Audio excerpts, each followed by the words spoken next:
No tak vás vítam na dnešnom druhom oficiálne, ale povieme, že prvom stretnutí biblického stredka. Nie proroka Ozeáša. Môžete ostať sedieť, ale na úvod sa krátko pomodlíme, keď neboli na svetom. Čo ostanete si sedieť? Otca i Syna i Ducha Svätého. Pane, prosíme ťa, daj nám svojho ducha, aby všetko, čo budeme robiť, sme robili na väčšiu česť a slávu tvojho mena. Lebo ty žiješ a kráľuješ na veky vekov. No to je vás veľa, teraz budem v strese na takomto stretnutí. Hádam to nejako zvládnem.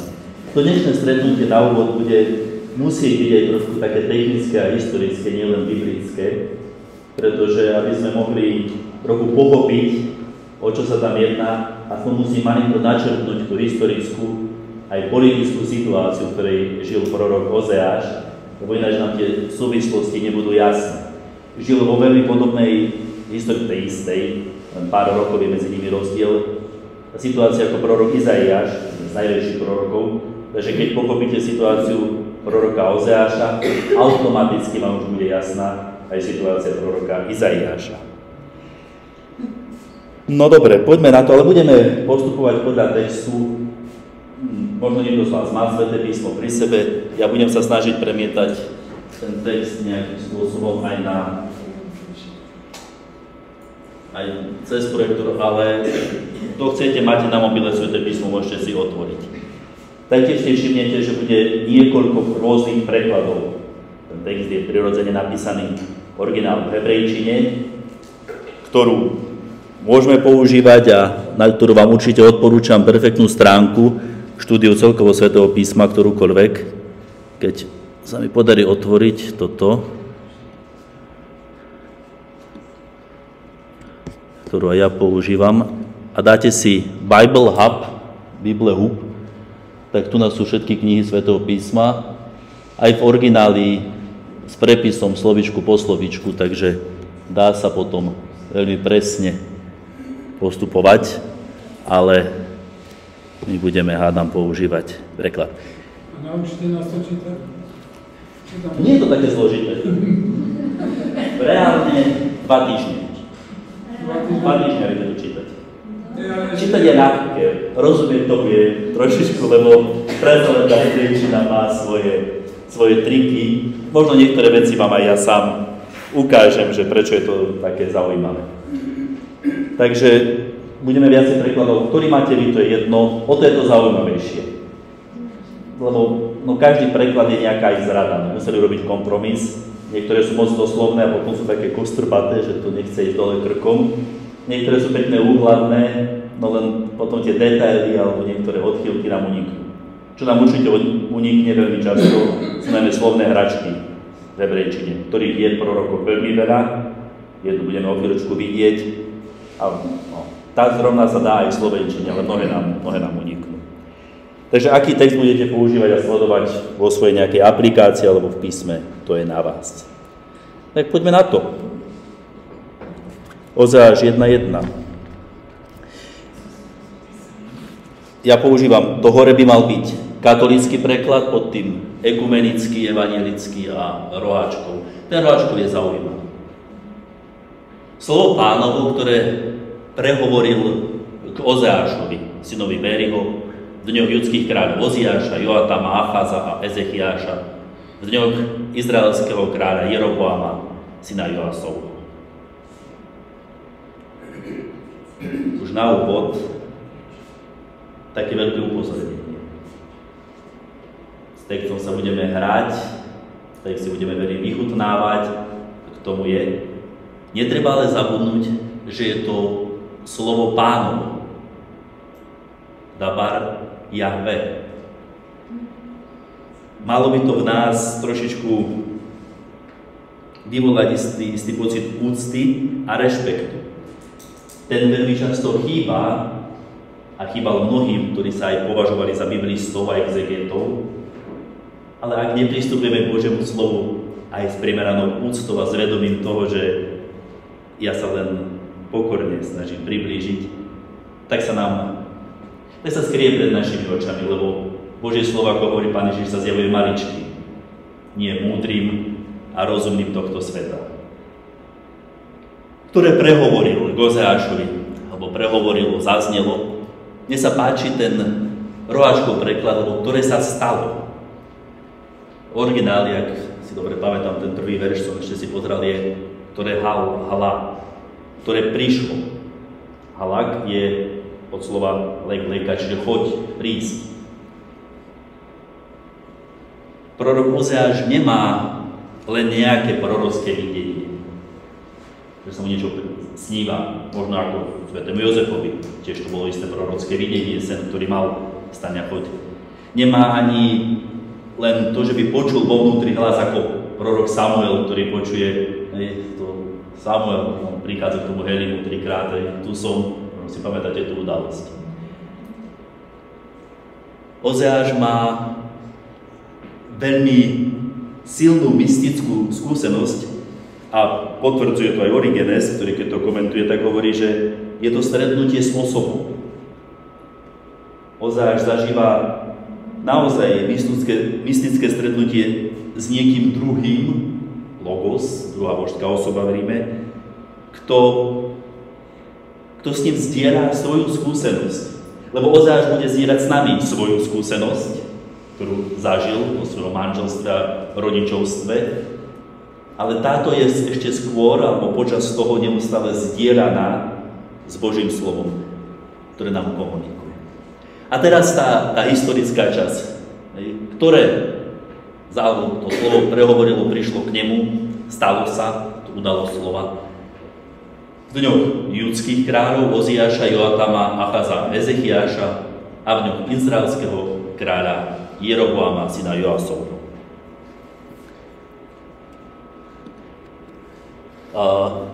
Aby sme mali trošičku tie roky pred sebou, tak Jeroboam je druhý 783 až 784 pred Kristom, a ten Uziáš, Joatam majú až takéto roky. Predpokladáme, že aby mohol zasiahnuť všetkých, tak musel zasiahnuť len koniec rokov Jeroboama, 43, lebo ak chcel sa dožiť aspoň teda Ezekiáša, alebo Ezekiel, slovenské preklady sú komické, tak ten je 716 a 687.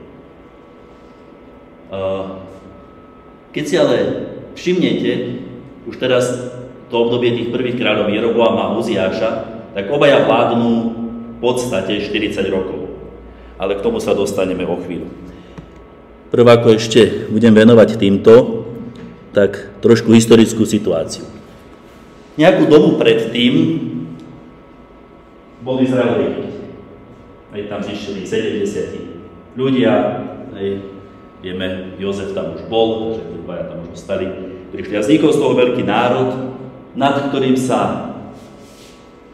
si Pán zobral za svoj, vy ste môj ľud, ja budem váš Boh, a vyviedol ich slávnostným spôsobom z Egypta, mocným udalosť, ktorú poznáme, a po strastiplnej ceste, hlavne kvôli ich vzdorovitosti, ich o nejakých rokoch doviedol do zasnúbenej zeme. A máme Jozueho, ktorý tu zasnúbenú zem dobije a začnú tam žiť niekoľko rokov. Ale nemajú kráľa, majú sudcov, to obdobie vždy, keď ich niekto utláča, Pán Boh bude sudca. Ale oni chcú kráľa.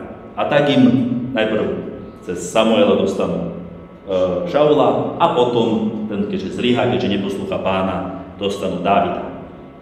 Tu sme niekedy okolo roku 1000, Dávid, pred Kristom. Dávid je úspešný vojak, bojuje, urobí konečne pokoj a založí prvé riadne štátne zriadenie. Dávidové kráľovstvo. No lenže má syna Šalamúna, ktorý nie je práve vojak, ale je veľmi šikovný politik v tom zmysle, že vymyslí systém fungovania štátu, ktorý všetky vyhovoval. Bol múdry. A tak za Šalamúna sa nielenže postaví chrám, ale má 12 kmeňov, on vymyslí, že každý mesiac sa jeden kmeň, 12 mesiacov prakticky, stará o aj časti vládnutia a zabezpečuje akoby ekonomiku toho štátu, všetci sú spokojní, funguje to férovo, jemu sa darí udržiavať politiku. Darí sa mu udržiavať až moc, možno cez to, že chce každému vyhovieť a vieme, že to na záver trošku nezvládne s tými manželkami, takže ho trochu zradia. Dobre. Ale ešte on to ako tak ustojí. Problém je, že po ňom nastane, tam teraz prehodené, som si až teraz všimol, po ňom príde na trón, ako sa volá, áno, slávny Roboám. No lenže Roboám je mladý stratég, 20-ročný, ktorý si povie, že počúvajte, to ešte môj otec vám nič neukázal, ako sa vládne. Ja vám ukážem, ako sa vládne.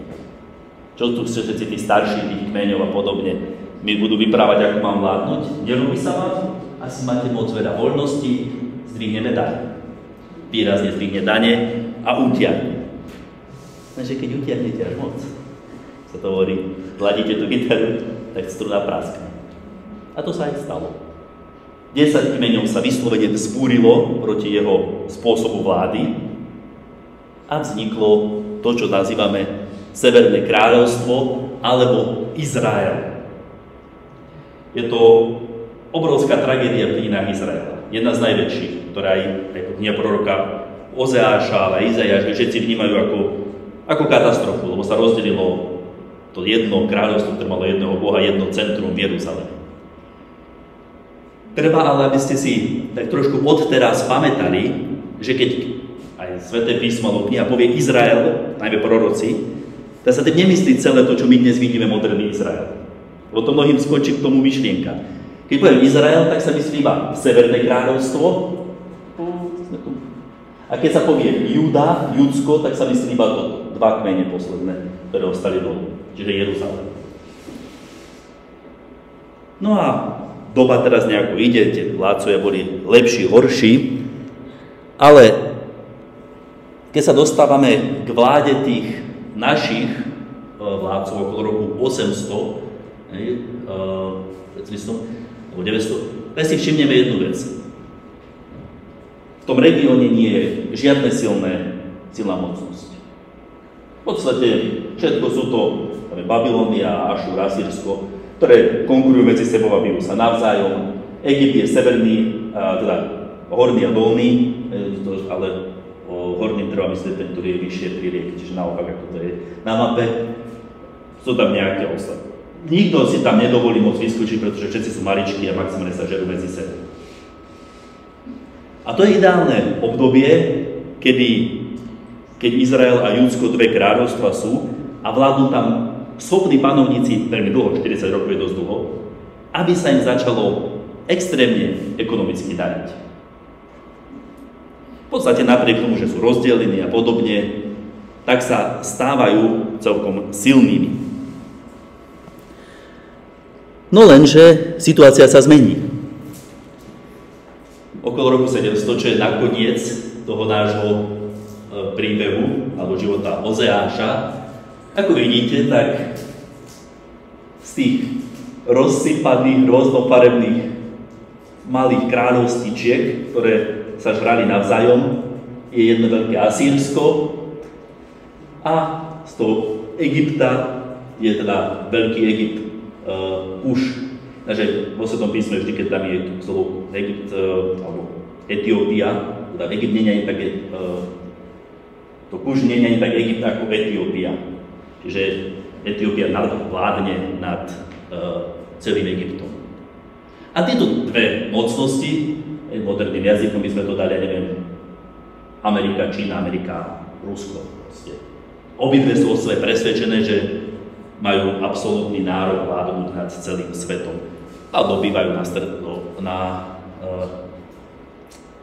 na stredačku aj svätú zem, alebo ten Izrael. Vieme, že potom, že išli do asýrskeho zajatia, ste o tom počuli, Babylon. Ten potom, na záver ten posledný kráľ, Ezekiáš, i keď ustojí, v roku 701 Jeruzalém prežije, ale on somár potom, chvíľočku, keď tam prídu na návštevu delegácia z Babylonu, tak im poukazuje všetky svoje poklady a pár rokov na to si ich prídu vziať. Dobre, taký opatrnosť, ale to sa v podstate sa mení. Žiadna ríša nie je na veky. Čo je ale problém? Izrael, ktorý je uprostred toho, čiže na jednej strane vynikajúce miesto, lebo máte, nemusíte nič robiť, stačí brať celo z obchodu, ktorý idú hore-dole. Tak sa začne spoliehať na striedačku alebo jednotlivé frakcie na jednu alebo druhú ríšu. S Egyptom im platí, aby mu pomohli proti Asýrsku a zase Asýrsku časť platí, aby pomohla proti Egyptu a tak ďalej a tak ďalej. Čož im bude, nespoliehajú sa na Pána Boha, ale na svoje politické, by som povedal, úspechy, diplomáciu. No ale to nefunguje. Čiže to je trošku tá historická situácia, ktorú som vám chcel dať, v ktorej vystúpi prorok Ozeáš. Len na úvod, aby ste to trošku vedeli. Ináč aj tie veci vedie jedno, že Damask, čo sa mi vždy mýlilo, tu je to našťastie napísané kráľovstvo Aramu, Damask, ale to je Sýria. Sýria a Asýria sú dve rozdielne ríše. Som dlho nevedel. Čož mi nedávalo potom mnohé veci zmysel. Takže to treba vnímať. Alebo Amon, Moab, to nie sú Moabčania napríklad, nie sú vzdialení, sú to príbuzní Izraela. Čiže medzi nimi boli celkom aj dobré vzťahy. Myslím, že Izaiáš stráví 3 roky v Moabsku v snahe presvedčiť ich, aby sa obrátili, chodí tam nahý, aby zaujal pozornosť. Niekedy tí proroci musia robiť bláznivé veci, aby vôbec ich niekto počúval, lebo taký sme zatvrdili. No ale, dobre. Takže to na úvod. A čo je teda problém? Ja som povedal, že Ozeáš tú situáciu, alebo ten problém, alebo to, čo chce ohlásiť Izraelitom v tej dobe, Izraelitom a Judsku, obidvom. Najprv začne v Izraeli, ale mnohí tvrdia, že keď roku 720 dobí Asýrsko severné kráľovstvo, tak sa presťahovalo za Žudanie do Judska. To sú teórie už také historické. Môže to byť pravda, nemusí, zase presné veci nevieme povedať. Čo im chce hovoriť, ale im povie práve na svojej životnej skúsenosti. A tak čo teda povie, alebo čo to dá to Božie slovo, tá skúsenosť pohne Ozeáša, aby urobil? Pán riekol Ozeášovi: vezmi si smilnú ženu a deti zo smilstva, lebo smilstvom sa odvracia krajina od Pána. Vezmi si smilnú ženu. S touto vetou majú všetci možní problémy. Jedni v tom vidia klasickú prostitútku, miestnu, vtedajšiu, aký bolo v každej krajine, aj vtedajšieho východu, blízkeho, aj dnešného, aj kdekoľvek veľa. Niektorí v tom vidia smilnú ženu. To ešte nemusí byť smilná žena, ktorá niečo urobila. Evidentne na začiatku taká nebola toho vzťahu. Prvý syn budeme vidieť, že je skutočne Ozeášov. Tých ďalších tam je otázka. Ale kto z nás, keď s Gomorou, ako sa on ju po slovensky voláme, sa každý z nás musí trošku začať identifikovať. Každý máme náklonnosť k smilstvu, aj tomu fyzickému, telesnému, ale teda hlavne k tomu odklonu od Pána Boha. To neznamená, že nie sme smilní, je tam ten potenciál. Čo v tom ale ešte radi vidia niektorí, a tu by som napadal, dobre, neviem, tak to je kultovú prostitútku. Tedy totiž to, že budeme možno vidieť aj neskôr, jeden z vážnych problémov je modloslužba alebo služba iným božstvám, jedno z nich bolo aj Bál, Aštarta a tie ďalšie. A tieto božstvá boli známe tými zaujímavými obradmi, ktoré mali určite v istom slova zmysle pútavú liturgiu, pretože ich súčasťou bolo buď opica vínom alebo niečím iným, alebo používali iné omamné látky, ktoré priviedli danú osobu do istého až tranzu. A potom boli tam kultové, že obradné prostitútky ženy, ktoré sa ponúkali tým, ktorí tam prišli, aby sa dosiahla tá úplná extáza, s tým spojená so sexuálnym aktom. Čiže niektorí by chceli vidieť až takéto extrém tejto hre, že mala takéto povolanie, ktoré je spojené nielen s tým, čo robila z tej sexuálnej oblasti, ale ešte zároveň aj s tým pohanským kultom. Čiže to tak je, to neviem potvrdiť. Ale je to taká pekná fabulácia. Stretnete sa s ňou, tak som vám im povedal, ak budete si sami študovať. ale text nám neponúka žiaden takýto dôkaz.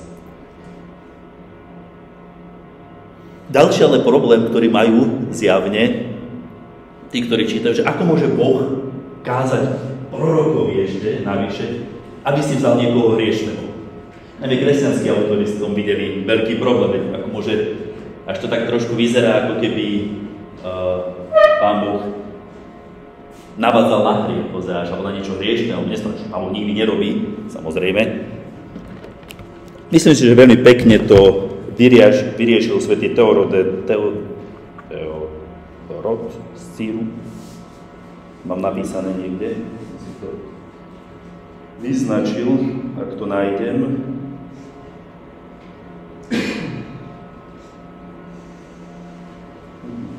Teodorec z Círu.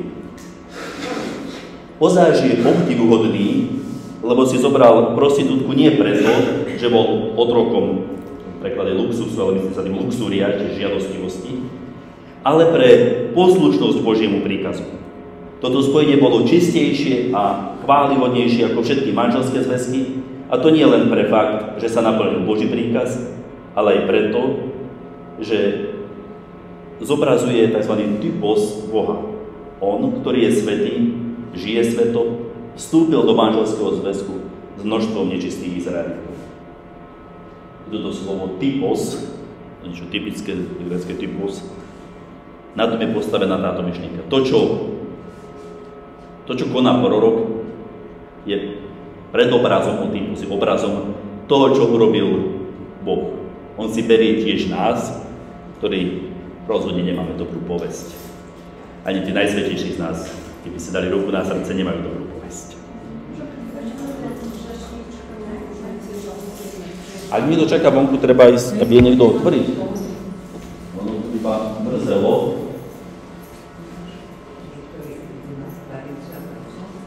Áno, písali SMS-ku? Ježe, ako to viete, že kto vám dal prorockého ducha? Sa vymením. Takže vás to mrzí, že ja som rád na minulom stretnutí, že budeme začínať už po svätej omši, lebo my sme svätá omša skončila o 6:00, mal pán kaplan Joško, on skončí vždy o 6:00, kedy začne. A tým pádom sme tu pol hodinu sedeli, pozerali sa na seba, že pekne usmievali, no len bolo to také nevyužitý čas a viem, že máte ďalšie povinnosti, iba útorok a tiež tu nemôžete sedieť do potom do 10:00. Môžete, ale zajtra v práci.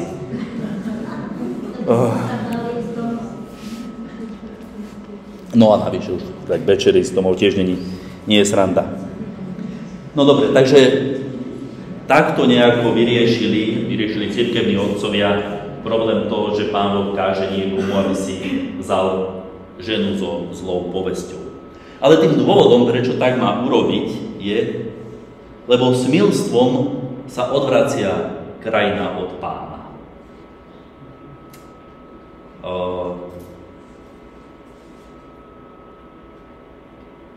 Opäť tej deti. My sme začali skôr sa ospravedlňujeme, ale nevadí. Pomôžte bolo, no. Smilstvom sa odvracia krajina od Pána. Tu začneme vidieť kontrast medzi tým, ako vnímajú títo smilní, mozdovka povie, Izraeliti krajinu a vzťah k krajine, ako ju vníma Boh. Pretože hlavne ten kult Bála, proti ktorému Ozeáš evidentne bojuje, vnímal svet, krajinu, ako také kanánske vnímanie, kanánska mytológia, až veľmi podobná je egyptská, babylonská. To je to trošičku niekedy obrátené, zaujímavé sa, že Egypt to má naopak, ale vníma zem ako ženský princíp, to lono, ktoré roľník obrába a dáva doň to životadarné semeno Bála. A Bál je ten, ktorý, paradoxne je Bohom zmrtvých vstania. Toto zásiate, toto odumretie toho semena, vidíte, že to je jazyk veľmi podobný nášmu teologickému, preto je bolo také ľahké sa pomýliť, tak Bál potom na základe z toho správneho jeho uctievania spôsobí to, že príde dostatok dažďa, a že to semeno skrie si ožije a je z neho potom úroda. Kdežto Boh Izraela vnímal ako všetko, že je jeho zem, nedával zemi, ani málo, ani božstvo, ani činnosti božský charakter. Celé to bolo založené na ňom, ktorý dáva a ktorý má v rukách všetko. Nie ľudia svojou prácou alebo svojim obradom, ale Boh svojou mocou, svojim rozhodnutím. Čiže trošku rozdiel. Tie odchýlky sú niekedy ťažko všimnutelné. Išiel teda a vzal si Gomeru, dceru Debelajma. Ona počala a porodila mu syna. Sa mi páči, že okolo toho, čo mu Pán Boh povie, prorok nerobí žiadne filozofovanie. My by sme mali ja už tu filozofujem pol hodinu, hej, zatiaľ už prorok už mal počatého syna. Kým som ja filozofoval, prorok počúval Božie slovo, vstal, išiel, vzal si Gomeru a ona mu počala a porodila syna. Čo je ináč pekné, pretože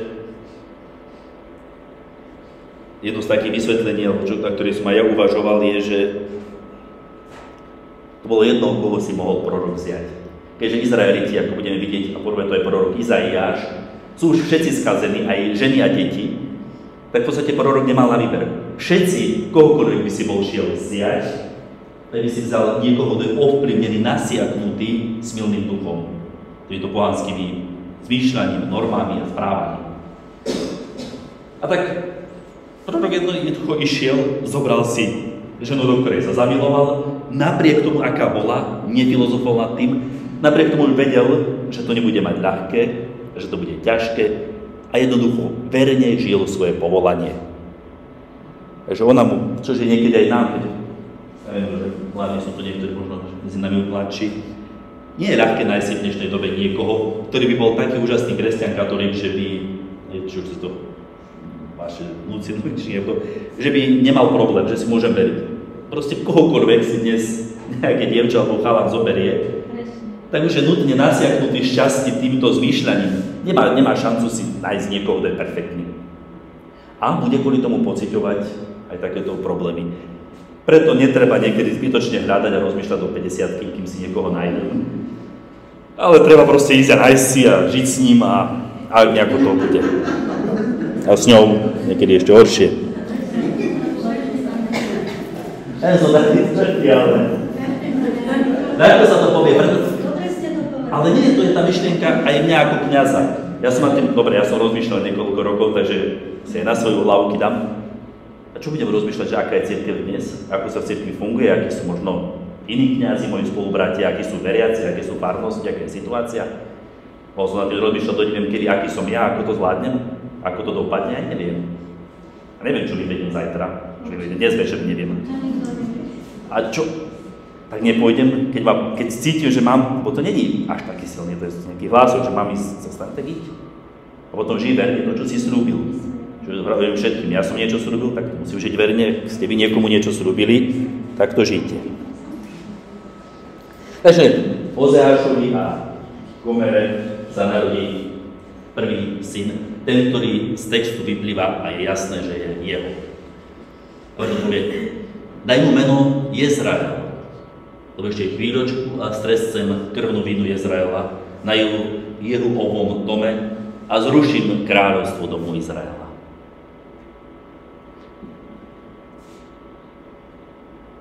To slovo Izrael je jedna z tých prvých takých slovných hračiek alebo tých zvukových. Na prvý pohľad Izrael, tu budem mať mikrofón ako v kostole, tak a budem čítať alebo hovoriť na kázni, tak to nerozoznáte. Na prvý pohľad to je to isté. Ale už aj keď sme sa pozreli, ako sa to píše, tak má to úplne iné písmenka a je to vo svojej podstate niečo veľmi rozdielne.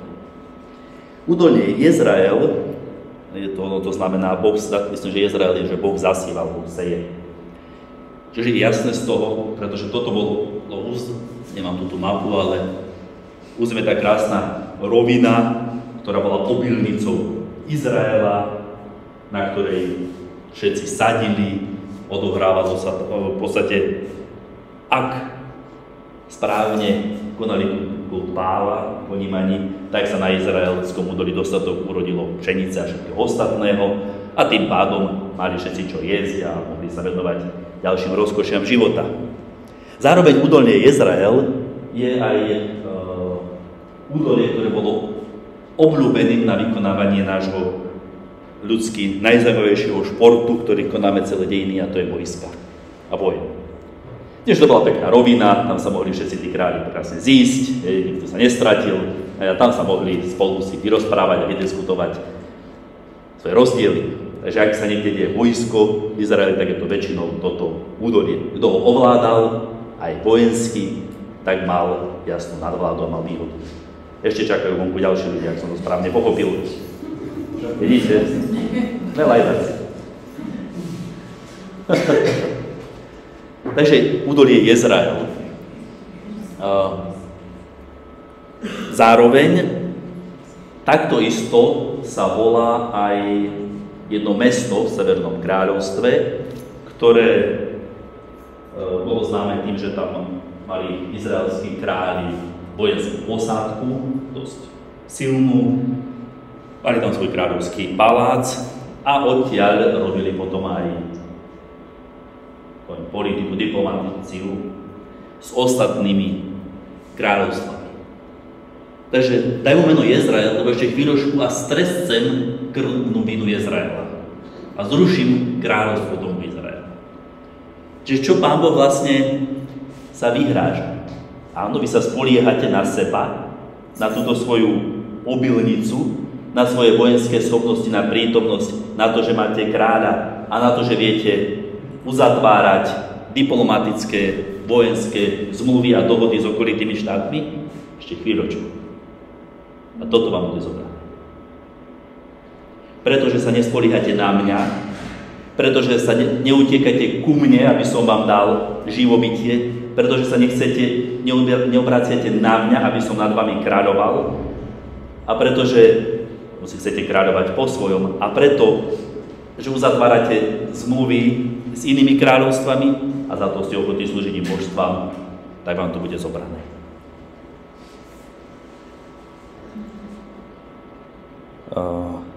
Liber pokračuje ďalej. V ten deň, to je také pekné, než to v ten deň bude, dolámem kušu Izraela v izraelskom údolí. Mimochodom, to izraelské údolie je známe takou udalosťou do Jehovovho domu, kedy, to preto tam je spomenuté, poznáte príbeh Achaba a Jezabel. To je z iných kníh. Áno, Nabotová vinica mu. To je čo tá Jezabel. Tá sa nachádzala tiež v tejto oblasti. Čiže tak trošku je to tam. Jezabel, odtiaľ je slovo Ježibaba. Od Jezabel.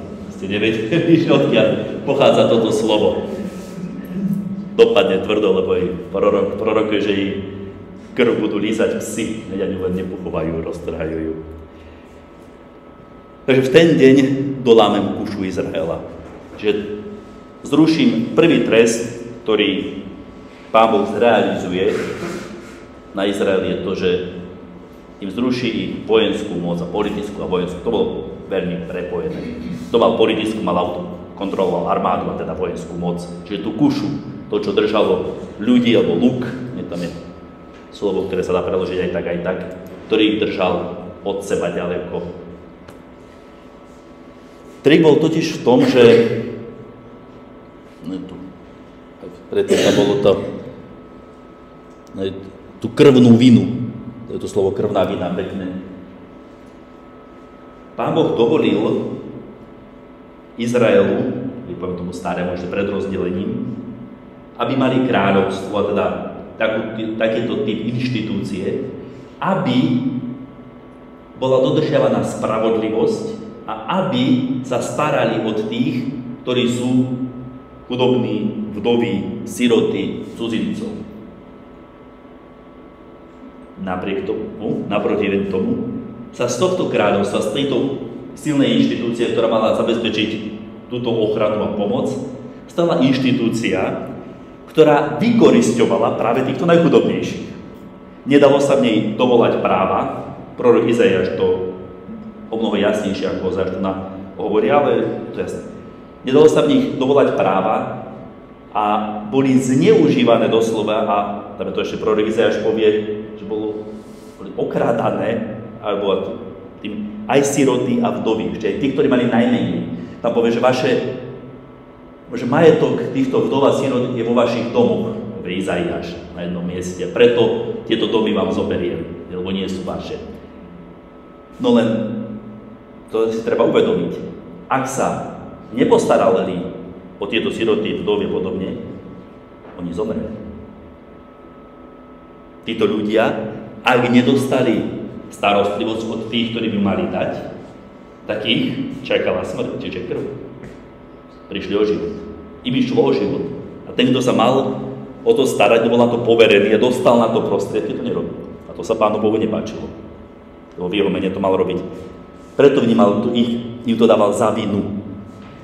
Nehovoriac o tom, že niektoré, aj to je ďalšie, z tých obetí, ktoré konali tieto bohatství Bohom, boli aj ľudské obete. Takže niektorí vidia aj túto krvnú vinu krvne. Možno keď budete dlhšie počúvať, tak si všimnete, že niektoré veci sa realizujú stále aj v dnešnej dobe. Preto je Božie slovo aktuálne. Ale ja hovorím to, čo hovorí prorok, už si to musíte do tej dnešnej doby premietnúť sami. Spoliehanie sa na politické pakty, vyukorisťovanie, alebo nemožnosť dovolať sa práva, to im vyčíta najmä Izaiáš, ale aj Ozeáš, ktorým súdy boli úplatné. No. Pokračuje príbeh ďalej. I počala znovu a porodila dceru. Vtedy mu riekol, daj jej meno Neomilostená, lebo už viac neomilostím dom Izraela, že by som im celkom opustil. Ježiš, zaujímavé, že Ozeáš dáva mena svojim deťom. V blízkovýchodnej tradície to bola vždy matka, ktorá dávala meno dieťaťu. Napríklad aj samotné meno Ozeáš znamená Boh pomohol, aby bolo to meno, ktoré je istý typický výkrik matky pri ťažkom pôrode, ktorý ledva zrealizovala, ledva prežila ona a dieťa, a tak matka dáva, áno, Izaiáš, čiže Ozeáš, Boh pomohol, tam je to Ježiš, to slovo je ten koreň slova Ježiš, ten istý. Čiže, ale tu je to Ozeáš, ktorý dáva mena deťom. Pre vysvetlenia buď aj Abraham tak urobí, alebo niektoré výnimočné postavy dostanú meno od otca, alebo tam je isté aj vyjadrenie, že tá matka nemá práve o nezáujem. Ktorá nemá prasať. Také dosť zlé vykreslenie Gomery, ako Izraela, ktorý nie toho kráľa, to je situácia tých, ktorí sa nezaujímajú o im zverený ľud. Takže neomilostená. To slovo neomilostená, to je ten náš katolícky preklad. Však znie možno krajšie, ako jej dať meno, no nebude mať súcit, no. Roháček nechal to lo ruchama, to je pekné, lebo to je v origináli. Lo je vždycky negatívum, čiže nie. Keď uvidíte lo, tak je to vždy nie. A ruchama je od toho slávneho Božej vlastnosti, ktorá sa volá milosrdenstvo, a rachamim, alebo rachama, ten koreň, to si už pravdepodobne počuli, lebo to veľmi často používajú aj kňazi. Viete, čo to znamená? Musím to vysvetľovať. Ženské lovo.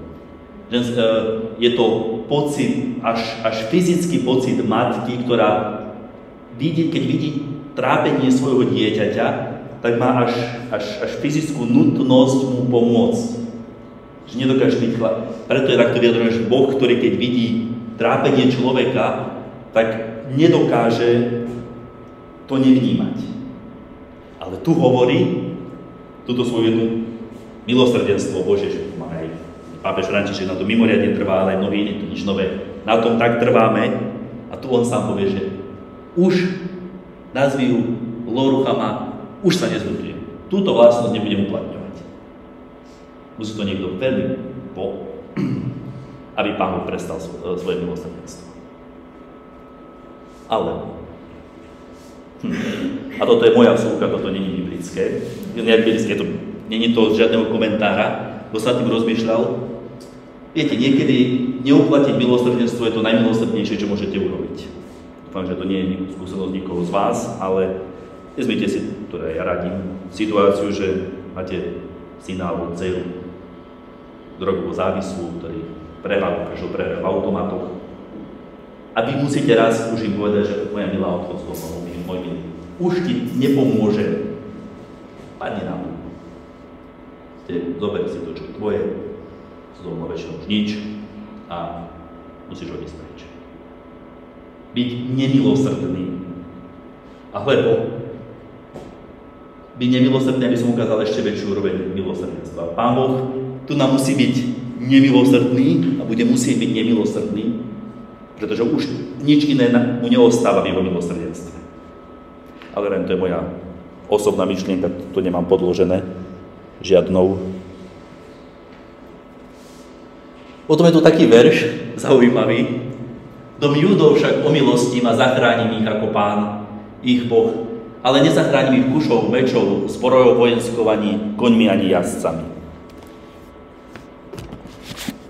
S touto vetou majú biblisti trošku problém, pretože keď si pozriete preklad z gréckeho textu, verš 7, tak toto je preklad z gréckeho textu.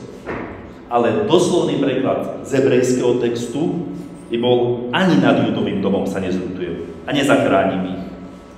Nezachránim ich pred lukom, pred mečom, pred vojnou, pred koňmi a jazdcami. Máme dva preklady, sa človek rozhodnúť.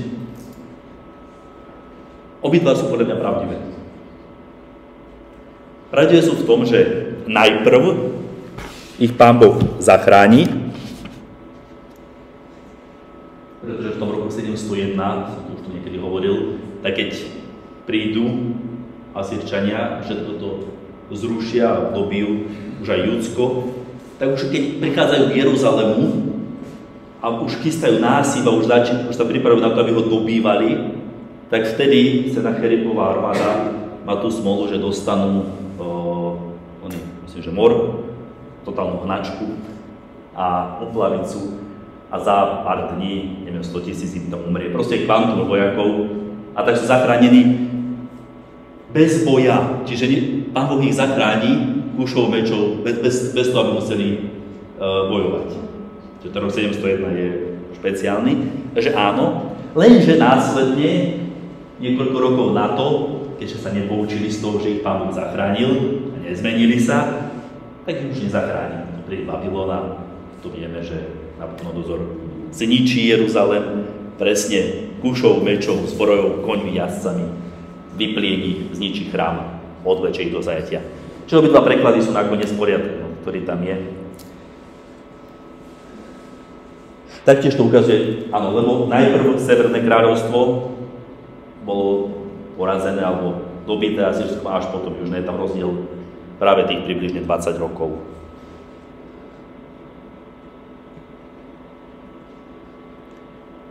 I oddojčila neomilostenú, potom počala a porodila syna a vtedy hovoril: daj mu meno nie môj ľud, lebo vy nie ste môj ľud a ja nebudem váš. Vidíme, že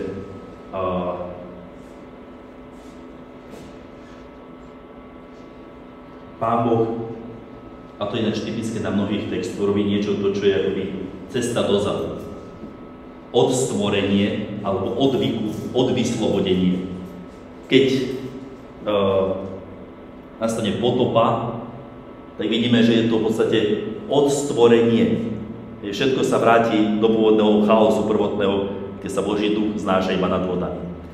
Keď sme v Egypte, tam tých 10 egyptských rán, môžete si to krásne pozrieť, že nielen, že bojujú proti všetkým bohom Egypta, ale postupne sa vracia to stvorenie od toho kozmosu krásneho do prvotnej až tmy a úplného chaosu, bez nádeje, bez potenciálu. Ešte, že na začiatku nebolo nič. Potom Boh stvorí ten prvotný potenciál, čiže vyjadrený v tom opačnom ponímaní cez syna, budúcu generáciu, čiže má malé dieťa alebo syn, je iba potenciál, ešte nič nie je. A potom bola tma, a potom sú tie mori, krupobytie a všetko. Krásne to odstvorí. To isté sa odohráva teraz. Pán akoby sľubuje, že ich odvyslobodí. Najprv mi zobral kráľovstvo. Ja som na začiatku hovoril ten príbeh, ako to začínalo od Egypta na schvál. Najskôr im zobral kráľovstvo, teda to najvyššie štátne usporiadanie. Potom im zobral to milosrdenstvo, to, čo zažívali v dobe sudcov, keď ich utláčala niektorých z tých kmeňov, to tam je napísané. Pán sa nad nimi zľutoval, vzbudil im sudcu a ten ich vyslobodil. Takže ide tam, ale ani to nestačilo. I tak Gomera stále hreší, stále pokračuje ďalej, lebo ona počala syna, ale nie je tam napísané, že už s ním. Takže stále v tom pokračuje a tak on si povie, dobre, vrátim sa pred Egypt. Až do Egypta, do otroctva. Tam, kde ste ešte neboli národom, lebo je to Exodus, 3. kapitola, 4. tuším, kde sa stále opakuje to, vy budete, keď s Mojžišom to uzatvára, vy budete môj ľud a ja budem váš Boh. A odznie tam tá slávna veta z toho kríka horiaceho Mojžišovi, že ja som. Ja som. A tu, na záver 1. kapitoly knihy proroka Ozeáša, zaznie, ja nie som. To je to krásne vidieť, preto v tej slovenčine vyniesť, ja nebudem váš. Hebrejčina nemá časy. No nemá minulý, prítomne budúci čas slovie, tak máme my. To musíte z kontextu vyčítať, o čom sa hovorí. Preto je možno náročné. Je to povedať, že je ľahká. No, to podľa mňa to je ťažšie, keď vám to nepovie gramatika. Takže dá sa to preložiť, ja nebudem váš, ale rovnako sa to dá gramaticky preložiť, ja nie som. A podľa mňa tá logika toho textu, tak ako ide, že im postupne berie kráľovstvo, pravidelnú ochranu pred nepriateľmi až do otroctva, až do toho, kde Boh už nie je ich. Takto hlboko Izrael padol. Tá výčitka, ja som hovoril, že to je vzťah manželský, proste tá Gomera svojim konaním tak poškodila manželský vzťah, že už o ňom aj Boh hovorí, že už nie je. Našťastie to tu nekončí. To je to rozčúlenie, to je, už druhú kapitolu nestihneme, tu dnes už budem končiť, už posledné verše vám poviem. Tá začne tým, že sa Ozeáš dozvie alebo je konfrontovaný s neverou svojej manželky opäť. Ale tu na Bohu ešte videli Boha, ktorý je konfrontovaný s neverou. A obidvaja sa bude snažiť zachrániť svoj vzťah, svoje manželstvo toho, ktorý je. A tak i keď v tom taký antropomorfizmus, ktorý si dovolím pre účely, a ktorý tam podľa mňa je, v tom je krása Boha, že nám dá text, ktorý nám dovolí si ho takto predstavovať s takýmito ľudskými vlastnosťami. Zároveň krása nás kresťanov, katolíkov, ktorí veríme v božské srdce Ježišovo, ktoré je skutočne aj ľudské srdce, ktoré má emócie. A teda prečo nie, prečo by Boh nemohol prežívať to, čo prežíval Ozeáš aj ľudským srdcom. Lebo nás Ježiš miluje aj svojim ľudským srdcom. Božským a ľudským. Takže na prvý pohľad ten Pán v tom svojom rozčúlení alebo hneve, ako každý, kto by sa asi dozvedel, dúfam, že ste to nemuseli zažiť, o takomto správaní svojho milovaného, milovanej, povie, že ahouk, a už nie, a už nikdy, a koniec, toto ti zomre všetko, nie si, ja nie som tvoj.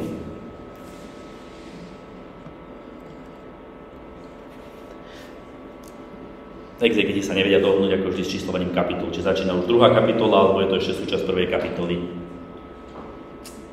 Ja som sa rozhodol, že sa mi páči, že to je súčasť prvej kapitoly. Moje autoritou veľkého exegetu. Ale nájdete to rozdielne, takže není definitívne. Podľa mňa sa to hodí k tej kapitole toho niekoho, kto už sa rozčuloval Hej? Dá sa ináč unaviť rozčúlením, neviem, či ste to už niekedy zažili.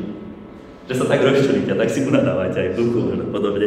Že až sa unavíte z toho. Neviem čo, kde sa to raz podarilo.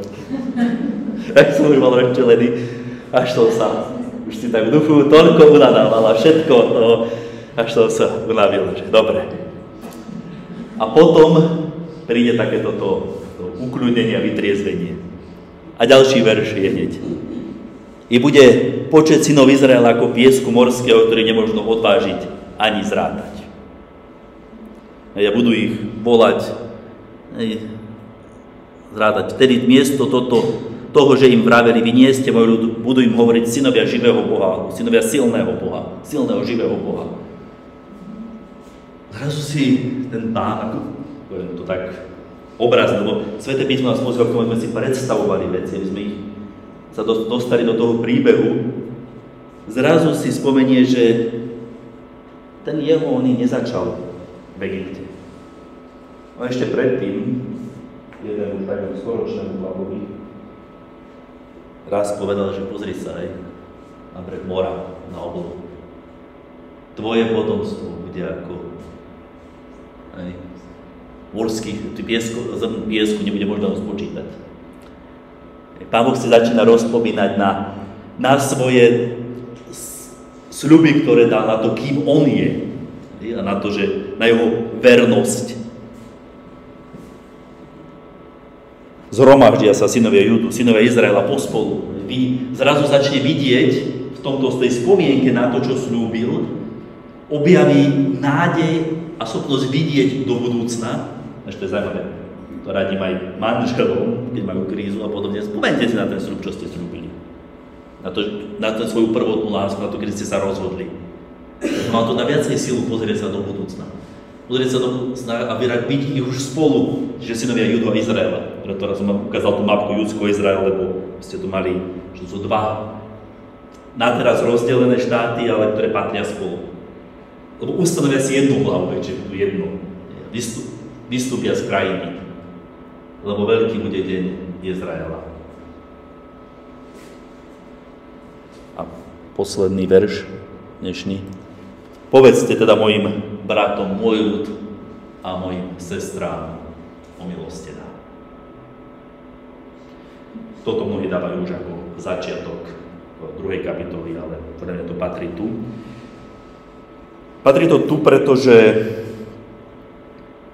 Pán Boh sa rozhodne urobiť to, čo bude pozvaný urobiť aj prorok Ozeáš, a to viesť súd, ale taký špeciálny typ súdu so svojou ženou a teda so svojím národom. Súd, ktorý sa označuje súdny proces tzv. RIB, R-I-B. Neviem, či ste o ňom počuli, som to pravil niekto? Je vám to známe? Nie? Je to aj v Izraeli, technicky za to aj dnes by to bolo, ale v Izraeli mali dva typy súdneho procesu, týmto už skončím. Bol súdny proces pred súdcom. To znamená, niekto mi nejakým spôsobom uškodil, som poškodený a tak prichádzam k súdcovi, ktorý je autoritou nad nami, žalujem na neho. Súdca musí konať, musí urobiť vyšetrenie, vypočuť svedkov a dôkazy a súdca je povinný rozhodnúť a musí presne potrestať podľa toho, čo je spravodlivého, toho, ktorý zrešil, alebo ktorý by poškodil toho druhého. Čo je zaujímavé, ak niekto krivo, napríklad niekoho obvinil, tak trest, ktorý by si zasluhoval ten, ktorý koho obvinil, padol na neho, čiže bol on potrestaný. Tým sa vyhli zbytočným krivým obvineniam. Čiže boli opatrné, to by nám chýba dnes trošku. Ale vtedy musel ten sudca nemohol vyniesť rozsudok, že si omilostený, že odpúšťam ti. Sudca v takomto spore musel rozhodnúť, vinný, nevinný. Tak aj dnešný sudca nemôže rozhodnúť, či je niekto, že mu odpúšťa tomu, kto je obžalovaný. Môže povedať, že obžalovaný je vinný alebo nevinný. Nie, že mu odpúšťa. To nie je v jeho kompetencii sudcu. Ale druhý typ sporu bol, že ja idem za niekým, kto ma poškodil, okom, a tu je podstatné, okom verím, že ho ja mám rád a že on mňa má rád, a tá obžaloba, ktorú mu robím, je zamierená na to, aby si on uvedomil svoju chybu, aby ju odčinil alebo prestal konať to, čím ma zraňuje, čím mi ubližuje. No lenže to predpokladá, že v momente, keď to on prestane robiť, ja už ho beriem ako odpusteného, ale aby som správne urobil ten proces, musím mu odpustiť predtým.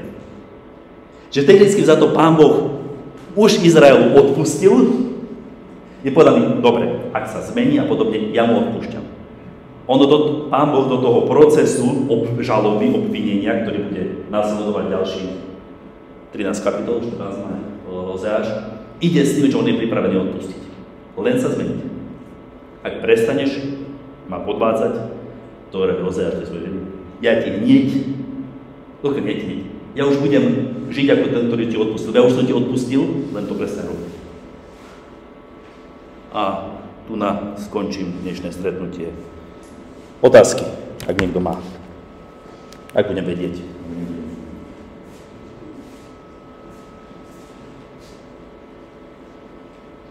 Je to no ešte to nie je tú dynamiku. Ďalší verš bude až ten 2. kapitola. Je trošku ostrejšia.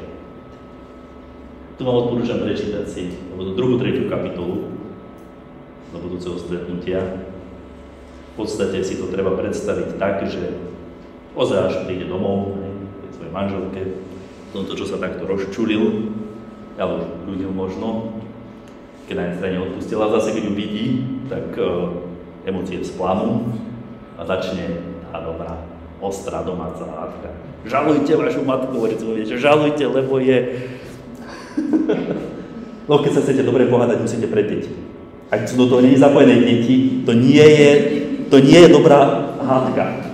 Proste musia deti si zobrať stranu, musia byť do toho zapojené. To len tak sa v izbe povedať, to nie je on. To musí byť v celej domácnosti. Takže aj Ozeáš to rozbalí naplno pred všetkými, a to teda na budúce.